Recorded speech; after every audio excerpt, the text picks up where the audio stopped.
Selamat datang, para juara, di channel Champ Nusantara, tempat di mana para juara dilahirkan.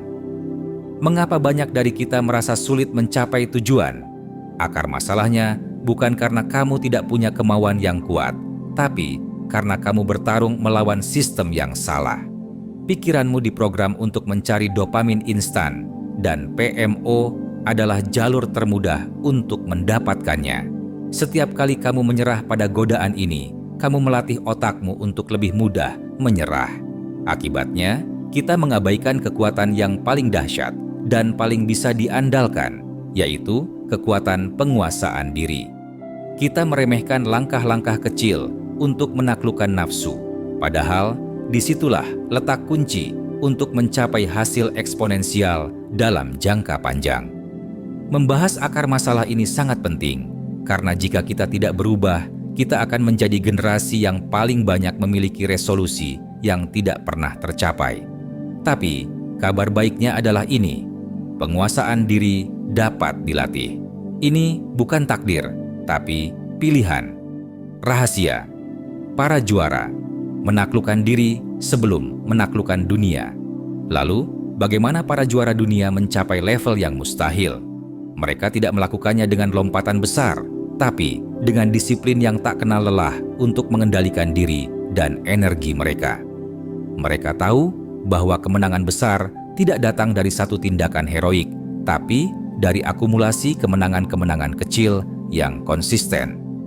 Cristiano Ronaldo, salah satu atlet terbaik di dunia, tidak mencapai puncaknya karena bakat semata. Ia mencapai itu karena ia menolak makanan dan minuman yang tidak sehat, ia tidur dalam jumlah yang optimal, dan ia berlatih lebih keras dari siapapun. Ia tidak hanya mengalahkan lawan di lapangan, ia terlebih dahulu mengalahkan nafsunya sendiri. Ini adalah pertempuran melawan diri kita sendiri, pertempuran melawan keinginan untuk bermalas-malasan. Tapi, ini adalah pertempuran yang paling layak untuk kita menangkan. Mari kita bahas 10 langkah untuk menjadi ahli dalam seni mengendalikan nafsu. Ini adalah fondasi yang akan membentuk siapa dirimu. 1. Pilar jadwal, menciptakan ritme kemenangan. Pola pikir. Pria wanita yang menerapkan teknik ini tahu bahwa jadwal adalah cerminan dari pikiran mereka. Mereka sengaja merencanakan hari mereka untuk fokus pada apa yang paling penting. Mereka membuat jadwal yang selaras dengan tujuan besar mereka, dan dengan penuh keyakinan mereka mengikutinya. Mereka tahu bahwa waktu luang yang tidak terencana adalah pintu masuk bagi godaan. Contoh nyata, para santri di pesantren memiliki jadwal yang sangat terstruktur dari bangun subuh hingga tidur. Mereka tidak punya waktu untuk hal-hal yang tidak bermanfaat karena setiap menitnya sudah terisi. Kedisiplinan ini membangun kekuatan batin yang tak tergoyahkan. Latihan nyata, blok waktu. Alokasikan waktu untuk setiap tugas di kalendermu. Isi waktu luangmu dengan kegiatan produktif seperti membaca, berolahraga, atau belajar skill baru. Digital detox malam. Tentukan 1 jam sebelum tidur untuk tidak menyentuh ponselmu. Gunakan waktu itu untuk refleksi atau merencanakan hari esok. Nilai yang didapat. Kamu akan merasa terkendali atas hidupmu. Kamu tidak lagi menjadi korban dari waktu luang, tapi menjadi penguasa waktu. 2. Pilar fisik, fondasi kekuatan batin. Mereka yang menguasai teknik ini melihat tubuh mereka sebagai aset. Mereka tahu bahwa energi fisik yang tersalurkan dengan baik akan memberikan kekuatan mental yang luar biasa. Kemenangan kecil di bidang fisik akan membangun momentum untuk kemenangan-kemenangan besar di bidang lainnya. Contoh nyata, The Rock atau Dwayne Johnson. Ia adalah salah satu aktor termahal di dunia, tapi ia tetap bangun jam 4 pagi untuk berolahraga. Ia tahu bahwa disiplin fisik yang ia bangun setiap pagi adalah fondasi yang membuatnya memiliki mental sekuat baja untuk menghadapi tantangan di industri film dan menolak godaan. Latihan nyata, 10 push-up. Setiap pagi, lakukan 10 push-up segera setelah kamu bangun tidur. Ini adalah komitmen kecil yang akan membangun momentum untuk harimu dan menyalurkan energi. Jalan kaki 15 menit. Setiap hari, luangkan waktu 15 menit untuk jalan kaki. Alih-alih mencari hiburan di layar, carilah udara segar. Nilai yang didapat, kamu akan memiliki energi dan disiplin yang akan membedakanmu dari orang lain. Fisik yang kuat adalah fondasi mental yang kuat. 3. Pilar pikiran, mengubah narasi batin. Pola pikir. Mereka yang menguasai teknik ini tahu bahwa pikiran adalah taman. Mereka secara sengaja menanam benih-benih positif.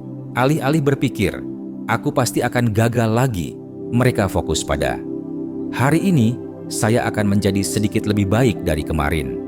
Contoh nyata, Mike Tyson di masa jayanya dikenal karena kekuatan dan ketenangannya di atas ring. Ia tidak mengandalkan fisik semata, tapi juga mentalnya. Ia melatih pikirannya untuk fokus pada tujuan, bukan pada rasa takut atau godaan dari luar. Latihan nyata. Afirmasi. Pagi, setiap pagi, katakan pada dirimu, hari ini saya akan mengendalikan diri. Atau, hari ini saya akan menjadi lebih kuat dari kemarin. Jurnal kemenangan kecil. Setiap malam, tuliskan satu hal kecil yang berhasil kamu lakukan hari ini, yang membuatmu lebih baik dari kemarin, bahkan jika itu hanya 1 menit kamu menahan diri. Nilai yang didapat. Kamu akan memiliki pola pikir yang berorientasi pada pertumbuhan. Kamu akan melihat setiap hari sebagai kesempatan untuk maju. 4. Pilar hati. Menemukan tujuan yang lebih besar. Pola pikir. Para juara tahu bahwa nafsu dapat dikendalikan ketika ada tujuan yang lebih besar. Mereka menemukan makna di luar diri mereka sendiri. Mereka tidak hanya hidup untuk diri mereka sendiri, tapi untuk impian, untuk keluarga, atau untuk Tuhan. Latihan nyata. Tuliskan tujuanmu. Setiap pagi, tuliskan 3 alasan mengapa kamu ingin menghentikan PMO. Misalnya, agar aku bisa fokus membangun bisnisku, atau agar aku bisa menjadi pria yang bisa diandalkan bagi keluargaku. Visualisasi tujuan. Setiap kali kamu merasa godaan datang, pejamkan mata dan visualisasikan impian terbesarmu. Rasakan kebahagiaan saat kamu sudah mencapainya. Ini akan mengalihkan fokusmu dari nafsu. Nilai yang didapat, kamu akan memiliki tujuan yang akan memberimu kekuatan untuk terus maju. 5. Pilar lingkungan, mengendalikan lingkunganmu. Mereka yang menguasai teknik ini tahu bahwa lingkungan adalah penentu utama. Mereka tidak menyalahkan lingkungan mereka, tapi mereka mengambil tindakan untuk mengendalikan apa yang mereka lihat, dengar, dan ikuti. Contoh nyata, seorang seniman yang serius tidak akan membiarkan kuasnya berantakan atau kanvasnya kotor. Ia akan memastikan studionya bersih dan teratur agar ia bisa fokus pada karyanya. Begitu juga dirimu, kamu harus memastikan lingkunganmu mendukung tujuanmu. Latihan nyata. Bersihkan ruanganmu, bersihkan dan rapikan kamarmu. Lingkungan yang bersih dan teratur akan membantu menenangkan pikiranmu dan membantumu fokus. Unfollow akun toksik. Hapus atau unfollow semua akun media sosial yang menjadi pemicu atau menguras energimu. Ganti dengan akun yang menginspirasi seperti Champ Nusantara. Klik subscribe agar tidak kehilangan momentum motivasimu sekarang. Nilai yang didapat, kamu akan menciptakan lingkungan yang mendukung pertumbuhan dan kebahagiaanmu. 6. Pilar hubungan, menumbuhkan kedekatan hati. Mereka yang menguasai teknik ini tahu bahwa hubungan yang kuat dibangun dengan tindakan kecil yang konsisten. Mereka tidak menunggu momen besar untuk menunjukkan kasih sayang, tapi mereka melakukannya setiap hari. Contoh nyata, hubungan antara seorang pelatih dan atletnya. Hubungan mereka tidak dibangun dari satu kemenangan besar. Ia dibangun dari feedback yang diberikan setiap hari, dari dorongan moral, dan dari kepercayaan yang tumbuh di setiap sesi latihan yang kecil. Latihan nyata. 30 menit tanpa ponsel. Ketika kamu bersama teman atau keluarga, letakkan ponselmu dan berikan perhatian penuh selama 30 menit. Panggilan jujur. berani untuk menelepon seorang teman atau anggota keluarga dan jujur tentang perjuanganmu. Nilai yang didapat, kamu akan memiliki hubungan yang dalam dan dukungan yang tak tergoyahkan yang akan membantumu melewati masa sulit. 7. Pilar emosional, mengendalikan respons, bukan emosi. Mereka yang menguasai teknik ini tahu bahwa mereka tidak bisa mengendalikan emosi yang muncul, tapi mereka bisa mengendalikan respons mereka. Mereka melatih diri untuk menunda reaksi, untuk berpikir sejenak sebelum bertindak. Contoh nyata, Khabib Nurmagomedov, petarung UFC. Ia dikenal karena ketenangannya di dalam ring. Ia tidak bereaksi terhadap provokasi lawan. Ia fokus pada strateginya. Ini adalah hasil dari latihan mental yang konsisten untuk memisahkan emosi dari respons. Latihan nyata. Jeda 5 detik. Ketika kamu merasa emosi yang kuat, jeda selama 5 detik sebelum bereaksi. Tanyakan, apakah reaksi ini akan membawa saya lebih dekat atau lebih jauh dari tujuan saya? Menulis, pikiran. Ketika kamu merasa nafsumu meluap-luap, tuliskan semuanya di jurnal. Menulis akan membantu mengalihkan energi itu dari tubuhmu. Nilai yang didapat, kamu akan memiliki ketenangan dan kekuatan untuk merespons dengan bijaksana, bukan reaktif. 8. Pilar spiritual, membangun kedekatan yang konstan. Mereka para juara tahu bahwa hubungan dengan Tuhan tidak dibangun dalam satu malam, tapi melalui ibadah dan doa yang konsisten. Contoh nyata, seorang yang sholat 5 waktu setiap hari. Meskipun ia sibuk, ia menyisihkan waktu untuk berhubungan dengan Tuhannya. Ketenangan yang ia dapatkan adalah hasil dari kebiasaan kecil yang konsisten ini. Latihan nyata, ibadah 5 menit. Luangkan 5-10 menit setiap pagi atau malam untuk berdoa atau beribadah dan fokuskan pikiranmu hanya pada hal-hal baik. Jurnal syukur. Setiap hari, tuliskan 3 hal yang kamu syukuri, bahkan jika itu hal kecil. Nilai yang didapat, kamu akan memiliki ketenangan batin yang tidak bisa digoyahkan. Kamu akan merasa terhubung dan tidak sendirian. 9. Pilar penerimaan, berdamai dengan ketidaksempurnaan diri. Mereka yang menguasai teknik ini tahu bahwa perbaikan diri adalah tentang menerima diri sendiri, bukan menyangkalnya. Mereka menerima bahwa mereka tidak sempurna, tapi mereka bertekad untuk menjadi lebih baik setiap hari.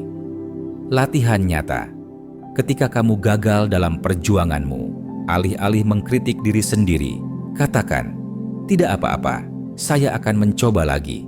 Ini adalah bagian dari proses. Nilai yang didapat, kamu akan memiliki penerimaan diri dan keberanian untuk menjadi diri sendiri. 10. Pilar kontribusi, mengubah energi negatif menjadi positif. Pola pikir, energi yang tidak tersalurkan akan menjadi negatif. Mereka yang bebas dari jeratan nafsu tahu bahwa mereka harus mengubah energi itu menjadi hal yang positif, yaitu berkontribusi kepada orang lain. Contoh nyata, seorang relawan yang mendedikasikan hidupnya untuk membantu orang lain. Ia tahu bahwa kebahagiaan sejati tidak datang dari diri sendiri, tapi dari memberi. Energi yang ia miliki disalurkan untuk membantu orang lain. Latihan nyata, tindakan kebaikan. Acak, lakukan satu tindakan kebaikan acak setiap hari tanpa mengharapkan balasan. Menjadi relawan, sumbangkan waktumu untuk hal yang kamu pedulikan, bahkan hanya 1 jam seminggu. Nilai yang didapat, kamu akan merasa berarti dan terpenuhi. Kamu akan memiliki tujuan yang akan memberimu kekuatan untuk terus maju. Kesimpulan, kekuatan sejati adalah kekuatan batinmu. Pada akhirnya, kebebasan dari jeratan nafsu tidak datang dari satu tindakan heroik, tapi dari perbaikan kecil yang konsisten. Itu adalah seni mengalahkan rasa malas dan seni untuk percaya pada kekuatan kecil yang tak terlihat. Terima kasih telah menonton sampai akhir. Jika kamu merasa ilmu ini bermanfaat, ayolah tekan tombol subscribe untuk join komunitas juara dan tidak ketinggalan video berikutnya. Share video ini ke teman dan keluargamu agar menjadi versi terbaik dan memenangkan hidup ini bersama. Untuk membantumu memulai perjalanan ini, saya telah menyiapkan e-book dan koleksi wallpaper eksklusif yang bisa kamu unduh. Semua ini untuk membantumu fokus dan membangun kekuatan mentalmu. Cek linknya di deskripsi. Ingat, ini adalah pertempuran untuk hidupmu. Apa 1% yang akan kamu lakukan hari ini untuk menjadi lebih baik? Pilihan ada di tanganmu.